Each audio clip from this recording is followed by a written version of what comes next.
Hi, my name is Keri Ray Barnum. I am the Executive Director of New Shelves Books, and we are here for Free Advice Friday, the time every week at 10 a.m. Eastern when we get together to talk book marketing, publishing, writing, pretty much anything within the writing community. We learn from each other, we ask questions live, and let's go ahead and get started. I see we've already got some questions coming in. And I have a couple of email questions as well. All right, Elaine, I will email you on that. That's right, streaminghotmess.com. I can claim that. I don't mind.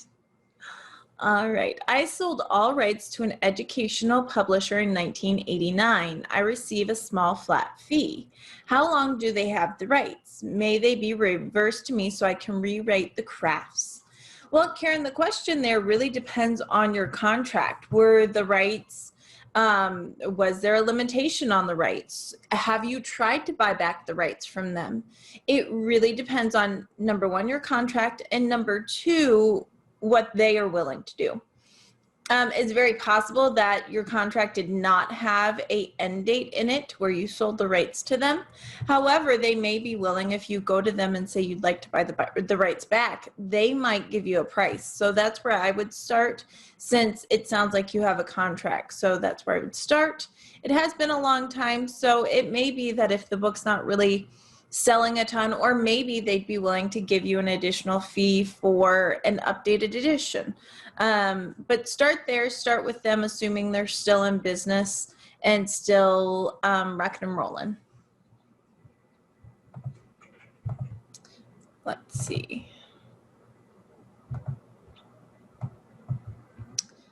Let's see. I have websites and emails with GoDaddy who have become unbearable and terrible. Yep, we just did a web transfer recently. I need to change to another host, all while keeping the names for both websites and emails. Could you recommend a host, and how would I go about doing this? Denise, I am no website guru. I actually have a website guru that I may be asking to come on Free Advice Friday so she can give us all her tips and tricks. However, you can switch over the domain. You have to go purchase another hosting contract. Right now, we over at New Shelves are using HostGator, so you can do that. There's Bluehost, there's a bunch of different ones, and then you switch it over. There will be some downtime. You can do it yourself. They have help that, like support that will help you do that, but it can be a bit of a process. You may like to work with someone to do that. We over here recommend Sarah at Mighty Spark Design. That's who we work with. That's who I may be getting. I may convince her that she just would love to come talk to us over here for Free Advice Fridays. Let me see if I can pull her website. At least she might be able to give you some tips. And it's just mightysparkdesign.com. I will drop it in the chat for those who are live here in our Zoom.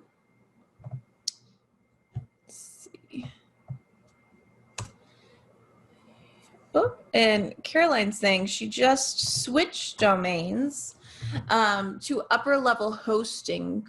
Brad Newman is the person there. He did everything, and he hosts and does all the behind the scenes work. And that's exactly right. I mean, finding someone, it depends on how tech savvy you are, how much you want to work with it, and how much you want to say, here, take care of it. I'm not super web savvy. Well, I mean, I guess it can be. I don't want to take the time to work on a website. Let's be honest. I can write HTML. There's a lot of things I can do, but I choose not to because I don't want to spend the time. And so I'd rather pay someone, but it depends on you, your budget, and how you're willing and able to work with people. Yes, and Linda's saying Sarah is wonderful to work with. I just love her. She's very great at listening and really paying attention to what you're saying and taking your feedback, and she's very collaborative. Yes, and you can create a new website in a staging area and then just publish it to production. So there's little interruption is what Tara's saying. And that's what we did at New Shelves. We just had so many files. It's still it still took a while, and the host we were leaving was not wonderful. But Caroline's also sharing her link, which I will share to the public there. Thank you, Caroline, for upper level hosting.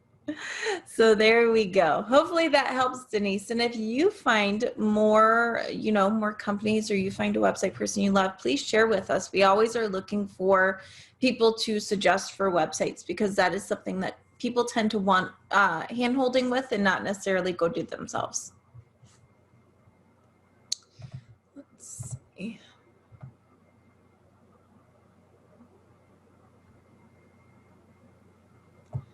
Yeah, to get book reviews and ratings on Amazon, is there a tool similar to the request review button in Seller Central? We publish through KDP, not Seller Central, so I'm guessing that Seller Central is not available.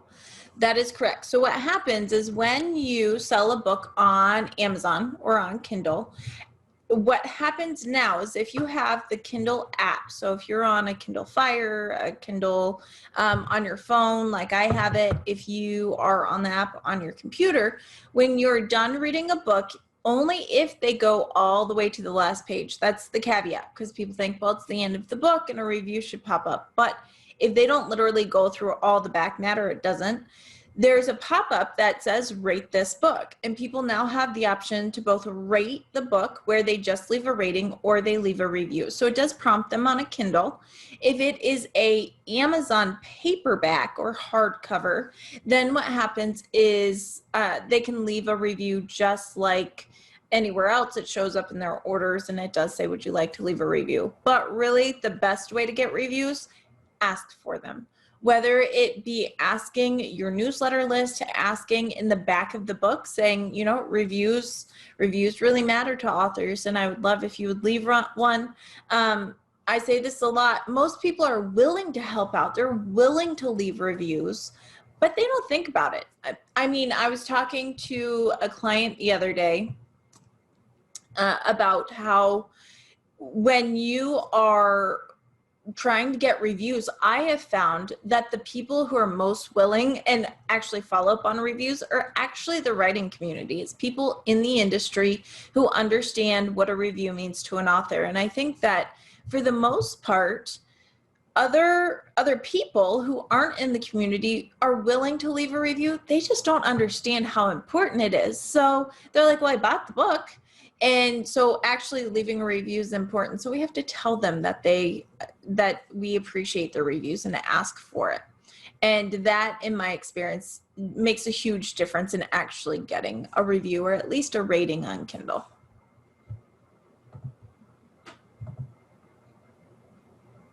Yeah, Jane's saying, my writing colleagues were far more enthused than I expected when I asked for reviews. Exactly. Because number one, they want to support you. Number two, one day they're going to have a book and they're going to be like, hey, you want to go leave a review? One day, you guys, one day when I have time to actually sleep and finish a book, I'm going to be on here going, hey, I have a new book. I'd love if you go leave a review. That's how you tap into your community. It's a smart move, and most people are very willing to help you. They're excited to help you in that way. They don't even have to buy the book on Amazon. They can just go leave a review. All right. Yeah. And a lot of people, this is great info, Linda. A lot of people do not know how to leave a review. So not so much in the back of the book, but if you are putting it out to your friends, colleagues, in your newsletter, asking for a review, make sure that you give them like a little tutorial. Not a lot of people realize that, number one, you don't have to buy the book from Amazon to leave an Amazon review. You do have to have an active Amazon account, which to them means you've purchased at least $50 in product in the last year. This does not include subscriptions. So you can't be like, well, I have Amazon Prime and I bought that, so I'm good. No, it has to be $50 in product. And the review button to leave a review, if you have not ordered it, is right on the Amazon page. I actually should just go to one so that we can see. It's down on the bottom, buy reviews. And this trips a lot of people up. People do not realize that this is where the reviews are. They're like, I tried to leave one, I couldn't find it. And it happens more often than you would think. So let me share my screen because I can. All right, here we go. So on the page, when we are looking at reviews, people kind of stop here and think, okay, well, I can't find a spot for review. I can see where to buy it, not to review it. If you go down all the way here past editorial reviews, a lot of people also get stuck here and go, well, again, there's no spot to leave a review. You keep going down to here under your categories, under your videos, to where the normal reviews are. I say normal, like the customer reviews are. I should use proper terminology, huh? And here under this bar is where the Write a Customer Review button is. A lot of people don't realize that, and they don't scroll down that far. But if you tell them this is where it's at, and you give them a screenshot of that, they are much more likely to do it. And beyond that, I think it's also important that when we are asking for reviews, we kind of give people an idea or a template. If you're struggling to come up with a review or feel overwhelmed, don't worry, it doesn't need to be long. It can be 1 or 2 sentences. It's, you know, yeah, it is really well hidden, Caroline. So it can be 1 or 2 sentences. Just share your favorite part of the story, something you learned. I mean, depending on if it's fiction or nonfiction, but for nonfiction, I would say, answer these 3 questions, and if you put your answers together, you have a review. What did you like about the story or the book? Did you learn anything? Would you recommend this book? If people answer those 3 questions and they squish it together, you've got an awesome review. For a fiction book, you can turn it into what made you pick up this book? What did you like about the book? Are you excited for the author's next book? Again, you've got a great review, and people respond better when you prompt them than just say, oh, just go write a review or write a great review. Because then people are like, well, how much information do I have to put in? Do I need a full synopsis? Do I need to write a book report? No, we don't need that. And honestly, no one wants that. No one wants to read a book review where it's like a whole recap of the book. We want to read, hey, it was great, or something like that. If I want a recap of a book and I want spoilers, I'm going to go and specifically look for that and usually find a review on YouTube or on a website that's got all the spoilers. Usually for me, I will totally admit, it's because I'm on the 3rd or 4th book in a series, and I don't remember exactly what happened in the 1st and 2nd book because I read too much. But it doesn't have to be long. It doesn't have to be hard, but people need some guidance sometimes to do it. And we want to make it as easy as possible for them, because then they are more likely to follow through. I'd like to start selling books at the back of the room for events I'm planning. What do I need to do this? Or what should I investigate for events like this? Do I need an actual cash box? Do I need Stripe or Square account? What other things do authors need for independence events like this? A couple of things to consider. You, number 1, need books. Obvious, I know. Generally, you would order bulk books from Ingramspark or KDP. I recommend Ingramspark if you're going in bulk like that. No, it will take some time. So you need books. You need to know your price. And I will say, I get the feedback all the time. I wish that I had figured out a flat price and just taken the tax out of that rather than trying to tax people in back of house.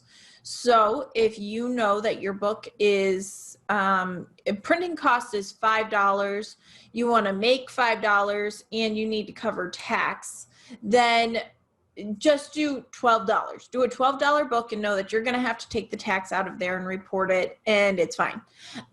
Cash is great, and yes, I would say you need a cash box, or fanny packs are back in, so maybe you get a fanny pack so you can wear it. And so some type of cash, way to keep cash. I wouldn't personally take personal checks, but I guess it depends on the event that you're at.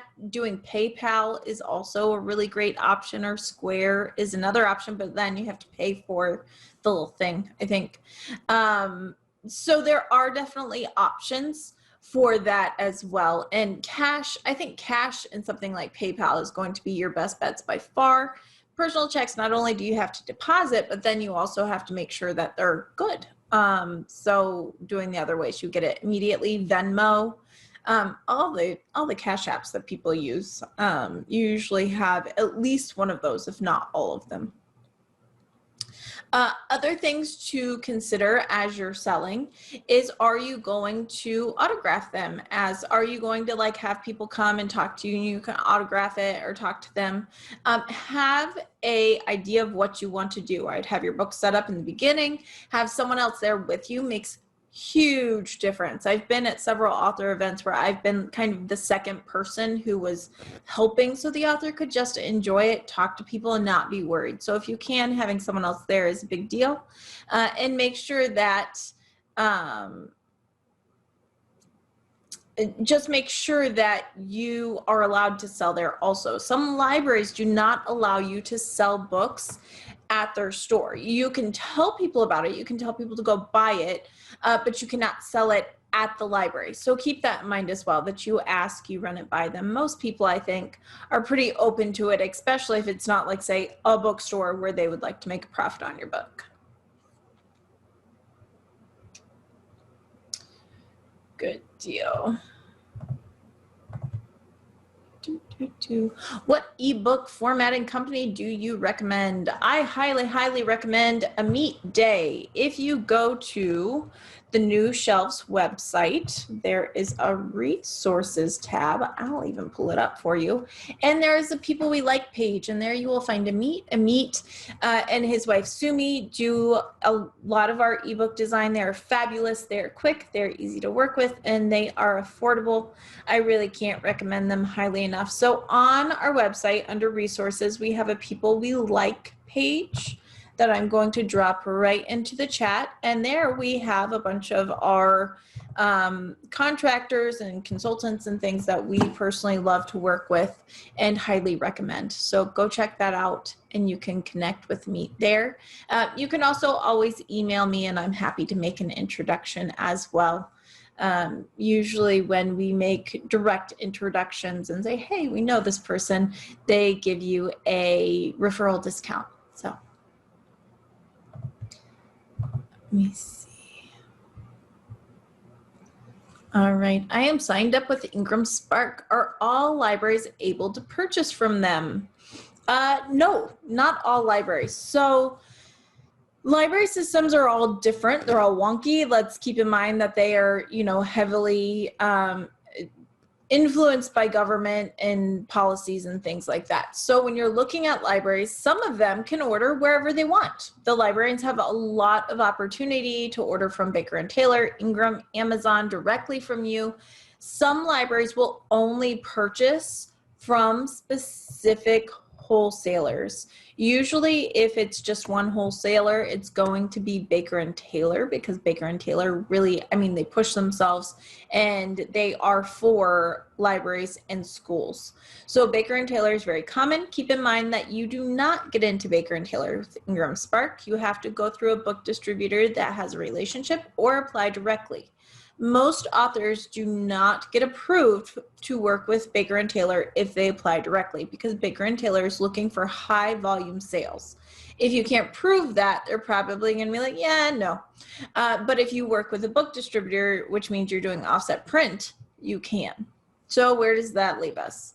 Get your book into Ingramspark for Ingram Wholesale. Many libraries do order from there. If you have an ebook that you really want to push to libraries, make sure that you get it up on Overdrive, and preferably Baker & Taylor for ebooks as well. The way you do that is to work with Draft. Well, I personally recommend you go to Draft to Digital. So draft the number 2 digital.com and you upload your book there. Keep in mind, this means you cannot be exclusive on Amazon. So your book cannot be, your ebook cannot be in Kindle Select for Kindle Unlimited. But you upload your ebook there and they will get your ebook up into Overdrive and Baker & Taylor for libraries, so that libraries who only go through Baker & Taylor can still get your book. They just have to get the ebook. So again, it really depends. It's best practice to offer everywhere that libraries might order from, or to ask them if they have a preferred method of purchase. Just know that a lot of them are going to say Baker and Taylor. And if your book's not in Baker and Taylor, you may be opening Pandora's box a little bit if you ask them where they like to purchase, instead of saying my book is available from Ingram Wholesale, Baker and Taylor eBooks, Overdrive, and just giving them their options. It's kind of like when I ask my kids, what do you want for dinner? And they're like, oh, we want candy canes that are chocolate dipped and in macaroni and cheese. And I'm like, well, that's not an option. Would you like peanut butter and jelly or ham and cheese? So sometimes it's best to just give the options you have. Yeah, and Randy's saying that he highly recommends me. Absolutely. He's amazing. Highly, highly recommend him.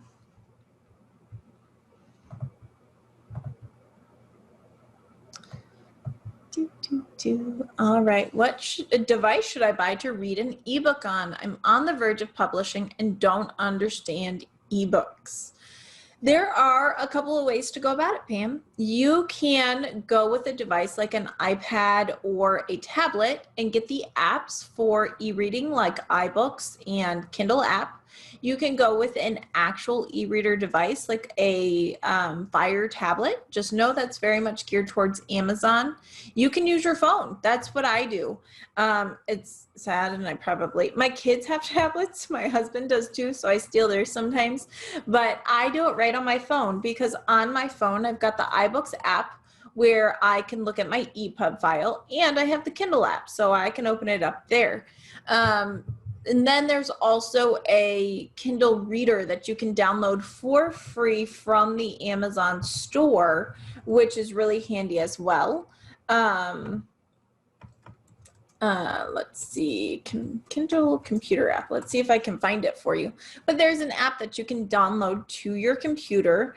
It's a PC download, which is super easy. I am going to drop this in the chat box today.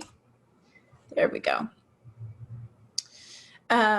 Because that is amazing. You can put it right on your computer. You can see it big. It's this free download right from Amazon. You go through like your Amazon account like a purchase, but it's just the Kindle app. And once again, I'll just go ahead and show you because I can. So here, it's right in the Amazon store. It is so easy to use. And you can also get the actual app, but the Kindle download is super easy for PC, and you just put it on your computer so it shows up and you can use it that way. Highly, highly recommend. And then ebooks, again, if you've got an iBooks app, there's e-reader apps just like this Kindle app. So many options for you so that you can easily view your digital books. You do not have to go out and buy a new device. You can, and it's a great excuse to if you want one, but you don't have to.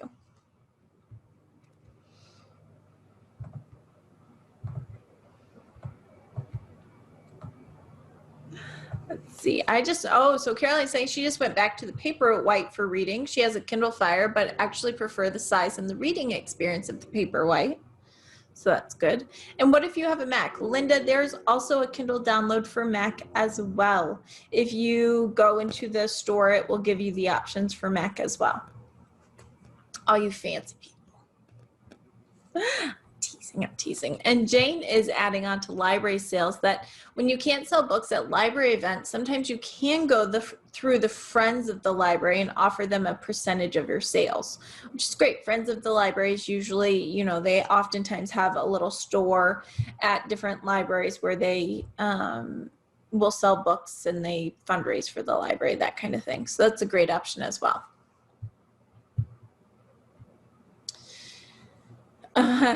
Is this correct? No bookstores will buy my book through Amazon, so I don't need to put a price in my barcode. It's half correct. No bookstore is going to buy your book from Amazon. Why? Because it makes no sense. Bookstores are there, retail stores are there to make a profit, and if they're buying at full price on Amazon, then they would make no profit if they resold it. It just makes no sense. However, when we're talking about price barcode, do you necessarily need it for your KDP or your Amazon book? No, You don't necessarily need it. I will say that it looks more traditionally published and more standard if you do, but you don't have to. Keep in mind that Amazon will discount the price whenever they like. That's what stores do. If you are uploading directly to Ingramspark, you want a priced barcode. Price barcode is standard in the industry. It looks more professional, and most bookstores prefer to have it because they can scan your book right in. The price comes up. It makes it easy. That is not to say that some bookstores may list your book for a different price and may put a sticker on it. They absolutely may. They may discount it. They may raise the price. That's their prerogative. The price on your barcode is your MSRP. It's your suggested retail price. So may they change it? Yes. May they put a sticker over it? Yes. However, it's very standard to have the price in the barcode. It looks professional, and many of the box stores like Barnes & Noble, Books A Million, all of those places require a price in the barcode in order to even consider your book. So I always recommend you get a price barcode directly in your book. For Ingramspark, for KDP and Amazon, that's up to you. You can, you don't have to. And as far as getting, let's see, as far as getting a price barcode, I have a video on YouTube where you can easily do this on your own in just a couple of minutes. You do not need to pay for a price barcode. You certainly can. I believe they're anywhere from $25 to $50 depending on which company you go to, but you can do this on your own pretty easily and save yourself some money. So I will drop that link in there as well. All right. Tara's going back to draft to digital. If they can get our digital books into libraries, are you saying they will do this without the CPIP on the copyright page? Here is the thing. Let's talk digital books and CIP and PCIP. Digital books, you don't necessarily have to have a PCIP in your ebook.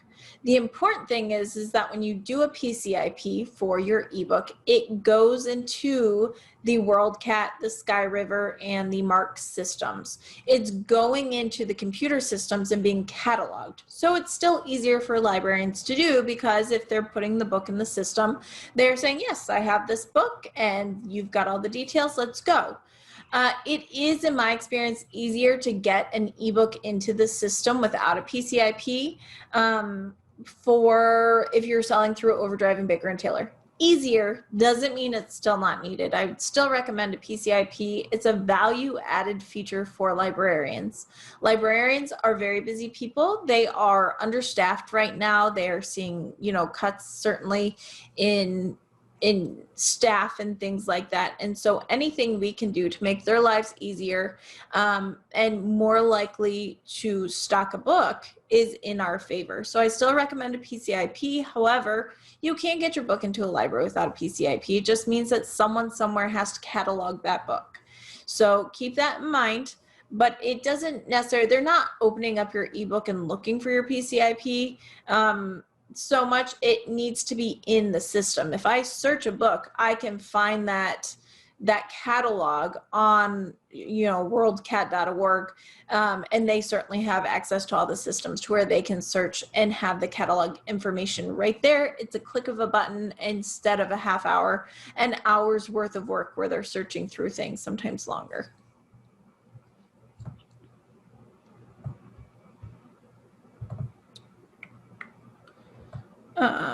Do ebooks display pictures if they're in the book or text only? Ebooks can display pictures. Usually when you've got a lot of pictures in your book, you do something called a fixed layout. And that means that you're actually laying out your book like you would a picture book, and you're forcing your ebook to keep that format. So on other books, we call them reflowable books, which are text heavy like chapter books. The way that it works is that it flows over from page to page. It's reflowable. And so when that happens, I can make my text larger or smaller. I can read my book like this, or I can turn it like this, and it will automatically change. It gives me as the reader a lot of ability to change things up. That is why reflowable is very popular, because maybe I have a really hard time reading. Maybe, like a dummy, I'm reading on my phone at night and it's little and I need something bigger so I can read it. So I can make it bigger. Reflowable is great for that. If you've got images in your book, you do a fixed format, which means that it's staying like this. No matter however you put it, it's staying on the same page. There's not as much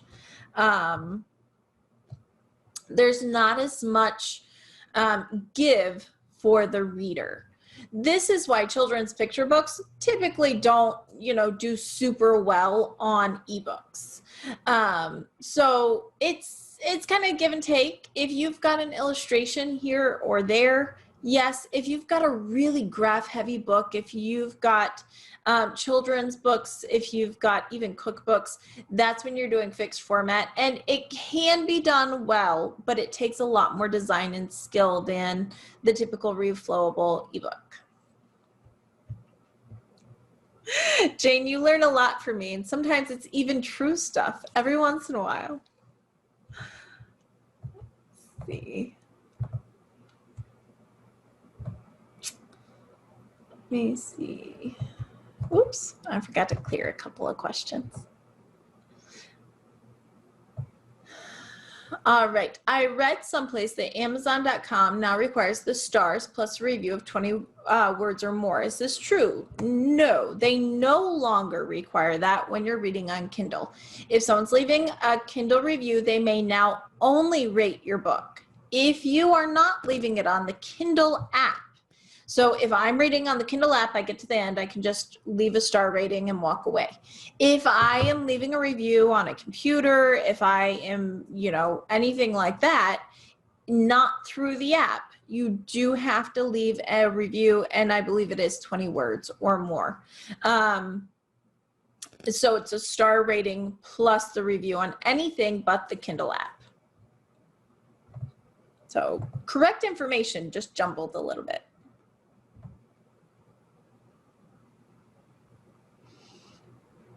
All right. Answered that one. All right, follow up on a PCIP. Does the Donahoe Group put PCIP info onto those platforms as part of their service? If you are talking about WorldCat, Sky River, Mark Systems, yes. The Donahoe Group does put you in all of those cataloging systems, which is one of the huge benefits of working with them. I have worked with clients who went and got a PCIP from someone, I don't know who it was. They went and got a PCIP and they got a cataloging block to put into their book file. So it looked correct, but that person never went on to put them into the cataloging systems. So when I'm searching them, guess what? They're not there when a librarian who hasn't bought the book yet. So let's keep in mind that if someone buys this book, which is coming out soon, if someone buys this book, the librarian's looking at it online. Unless you tell them there's a PCIP block and you send it along, they don't know. They're going to go to their systems, the Sky River system, the Mark system, the WorldCat system. They're going to type in the ISBN to see if it's already been cataloged. If it hasn't, they don't know that you have a PCIP block in your book. So great, when they get it, they can be pleasantly surprised. But as far as a value added feature that encourages them to buy the book, they don't even know it's there, because this thing is in here. See, this is our PCIP block right here. So it's not something that's like in the description. It's not something that's easily visible, which is why working with someone who gets you into these cataloging systems so people can see it digitally and virtually is so important. And I will say that the people who have worked with people who do not get you into these systems, in my experience, they're not cheaper, they're not quicker, you're paying the same fee and not getting quite as much service, which again is why we recommend Pat and the crew over at Donahoe Group. They're amazing. Oh, I keep trying to like move things with not actually clicking on it. Struggle bus, right?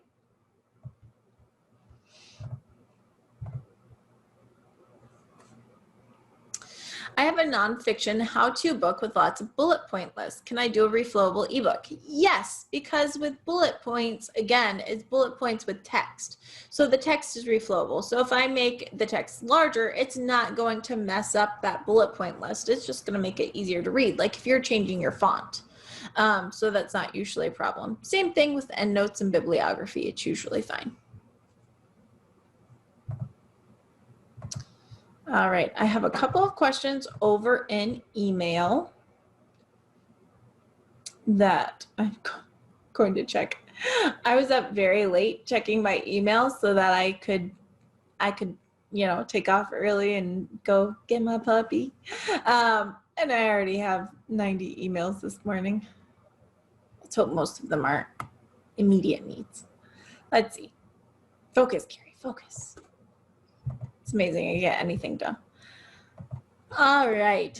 I wanted to know if Bookfunnel is a useful adjunct to marketing your book. Also, which package is best? So talking about Bookfunnel and the uses of Bookfunnel. We do highly recommend Bookfunnel for securely sharing your book. You can get it as cheap as $20 a year. So if you are it's just you, you're not like a publishing company or anything. If it's just you, you've got, you know, one book. If you've got, I believe it might be up to 3 books. I could be wrong though.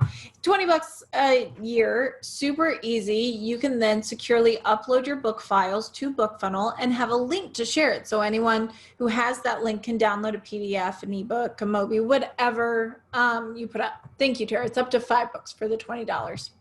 So you can easily do that, and it's awesome. Just know there's no wall or barrier. Like, you're not getting an email address from those people. So it's a great way to securely share your book. It is not an awesome way to build your mailing list, if that's your point. Like if you're doing a freebie. If you're doing a freebie giveaway, then you upgrade a little bit. And there's $100 a month, or not $100 a month. I suck. $100 a year where you can then get email addresses collected. And for $100 a year, if you're trying to build your mailing list, if you've got multiple books and you're sending them out for review, either to professional reviewers, if you want to give it away as like in your newsletter, when people sign up, you give them a book.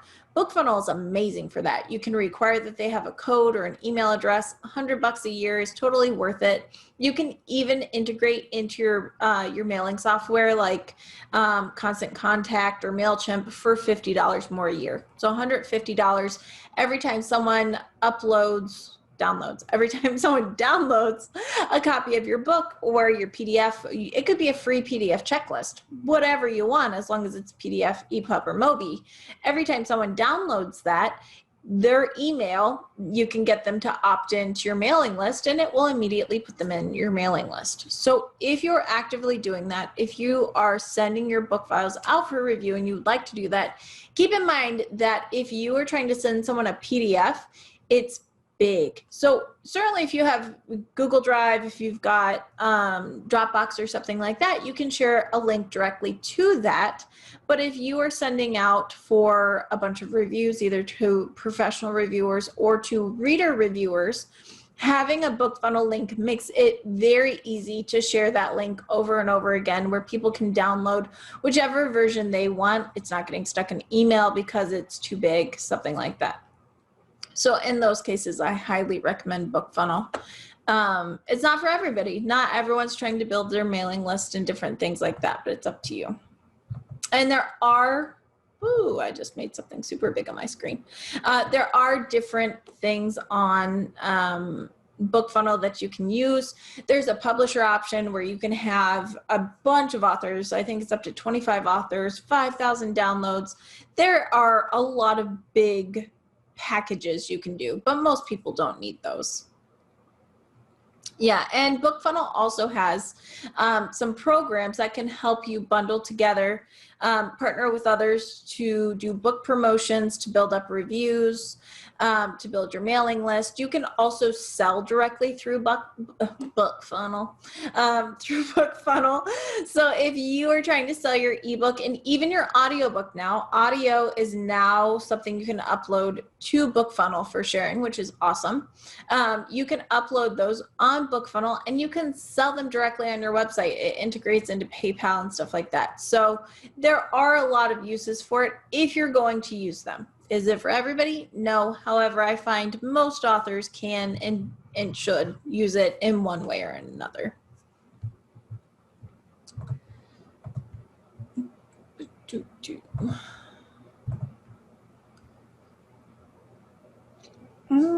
We answered that one.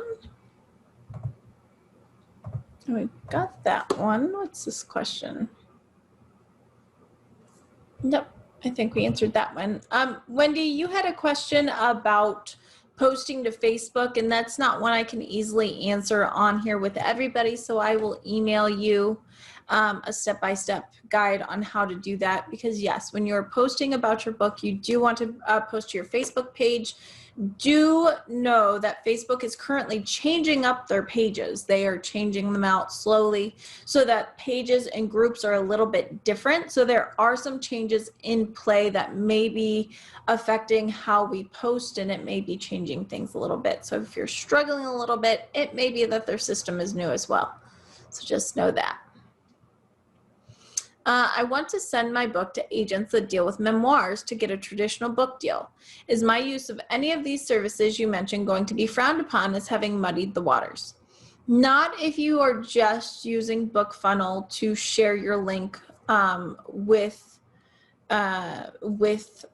agents. If you are using that link and you're giving your book away for free or something like that, then yes, because then you're giving away the property that you're trying to sell. But if you are using it with them, no, absolutely not. It's just a secure way to share a file. WeTransfer is another one that's very, that's popular for big PDFs. Bookfunnel is just more integrated in for authors and for reading. Excuse me. All right. Let's see. All right, you guys, I think we covered just about everything. If you have any last minute questions, please feel free to drop them in. Tara, you had asked the other week about the X-ray portion. I can't remember what it's called, but the X-ray for Kindle. And so it's super interesting. The X-ray feature of Kindle, I'm probably saying that wrong, but if you were here, you know what I'm talking about. It's interesting because it essentially has data in the Kindle book that allows you to link to things, so to words, to people, that kind of thing, so that as you're reading, if you want to know, maybe you're reading a nonfiction book about, let's take Different Strokes. Different Strokes is a book by Cecil Harris that is all about tennis, and it's very focused on Black tennis players, and in particular the Williams sisters, so Serena and Venus. And how many people actually use it? I don't know. I'm going to guess not most people. I think that this is an app. So it's, if we're going through this book, this tennis book, and it will kind of highlight big name people, so that I could click on it and say, oh, this is Serena Williams and she's a tennis player, and have the highlights. So I believe it's hooked into Wikipedia, and so it kind of is like an easy way to look things up as you read. I am going to assume that most people who are using this are, number one, probably reading nonfiction. I can't imagine people who are reading fiction are stopping to look up things like that all the time. I know that would drive me insane. Now, that's funny. You thought it was great for fiction. I would not stop, like, unless I'm really confused, I'm not stopping to look up something while I'm reading fiction. I'm diving in and I'm just reading and I'm going to figure it out from, you know, the story. So I don't think I'd be using it for fiction. I think nonfiction, when you're trying to look up people, facts, dates, that kind of thing, people may use it. But I don't think it's a very well-known app, number one. So I don't think a ton of people would be using it. And number two, that assumes that people who are on ebooks really are going to do that. And it would be too much of a hassle for them to just Google it, which is what most people would do. So I think it's there for a reason, obviously, but are a ton of people using it? I don't think so. You guys, I know you're in the chat, so feel free to drop your opinions in there and let us know what you think. Yep, lots of character names, and you can identify who you are or who they're. That's true, especially for some fantasy and things like that. I would never use it. And now that could be preference, because there are books where there's like a character list, or there are maps. Maps are one of the best things. Some people love maps in books. So whether it be fiction or nonfiction, but especially fiction that's long, like fantasy, some people love the maps because they actually are like doing it. I don't care. I don't care about a map where I live now. Like my husband's like, do you know if we're going west, east, or north right now? And I'm like, no, but I know how to get there. Drives him nuts because he always asks me what I'm going to do if I get in a car accident and I don't know exactly where I am. I'm just okay with that. Maybe there's something wrong with me, but I find that people either really like the reference materials or really do not care. And so I think it's a great feature for those who do. Randy's saying it's good for building vocabulary. Absolutely. You can look it up. And I will say that there is, most Kindle apps, I believe, have the option to look up a definition and things like that. So it's available through the app as well.